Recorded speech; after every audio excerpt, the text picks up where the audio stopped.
Rock and roll trailblazer Antoine Fats Domino has died, aged 89. With his beguiling smile, genial image and effervescent shuffle boogie sound, it's hard to think of him as a radical figure in American culture. Yet, in the mid-1950s, Domino was at the heart of a revolution that transformed Western music and had profound social repercussions.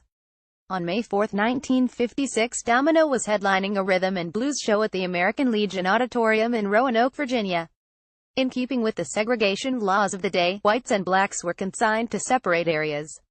On this occasion, African-American fans occupied the dance floor while 2,000 whites crammed into a balcony designed for about half that number.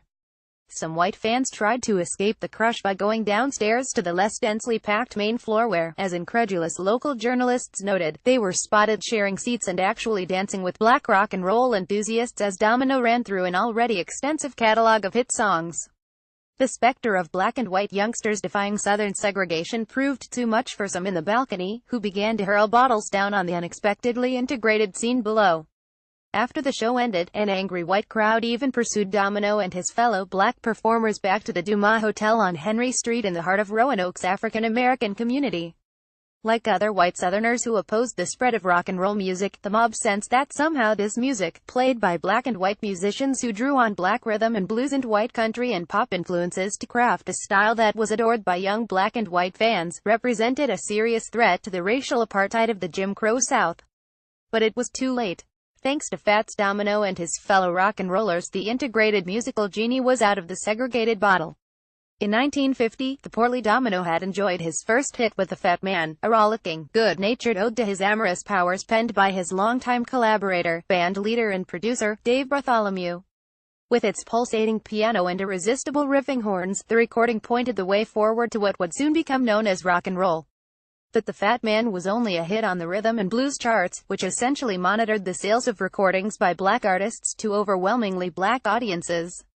Aside from occasional crossover hits by the likes of Louis Jordan and Nat King Cole, black artists rarely made much of an impression on the nominally white pop charts.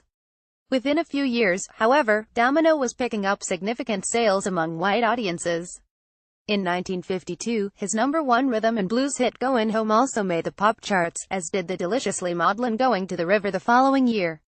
By mid-decade, as Chuck Berry, Bo Diddley, Elvis Presley, Jerry Lee Lewis and countless other black and white acts secured major hits on both sides of the racial divide, Domino's career was in full swing. "A lot of people seem to think I started this business. But rock and roll was here a long time before I came along," Presley told reporters in 1957. "Let's face it," he conceded, "I can't sing like Fats Domino can. I know that." Despite falling victim to the cover phenomenon, whereby white artists released versions of his new recordings hoping to capture the white pop market, many of Domino's classic tracks, among them Ain't That a Shame, Blueberry Hill, I'm Walkin' and Whole Lotta Loving, were major pop as well as huge rhythm and blues hits.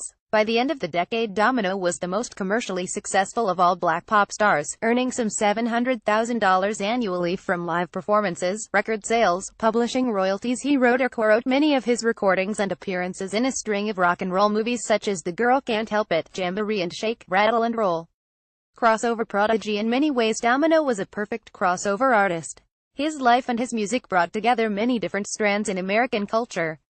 He was born of French Creole parentage on February 26, 1928 in New Orleans, a city he celebrated in songs such as Walking to New Orleans and where he lived the vast majority of his life.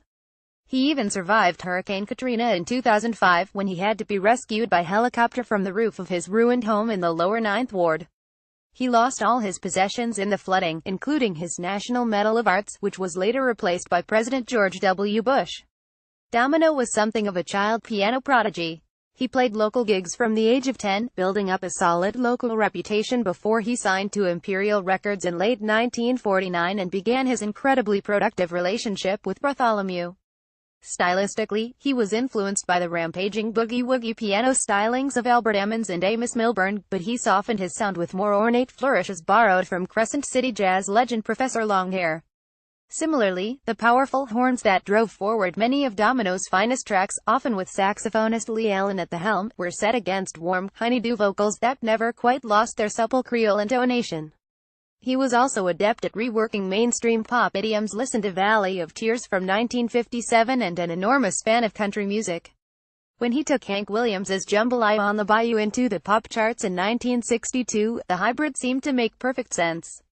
By 1962, however, Domino's glory years were already behind him.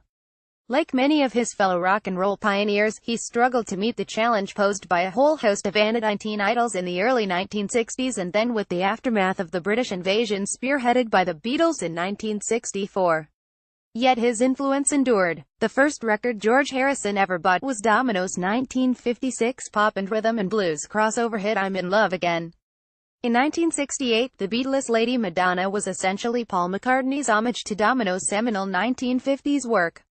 In 1975, Ain't That a Shame reappeared on John Lennon's Rocknroll album, just as it had in the 1973 hit film American Graffiti, George Lucas' love letter to the teenage America of the late 1950s and early 1960s. It was an era to which Domino's music provided a joyous soundtrack, while creating a musical legacy that ultimately transcends time and place. As Britain's poet laureate Carol Ann Duffy put it in her 2003 tribute to the singer Dominus, Dominum, Domini, Domino.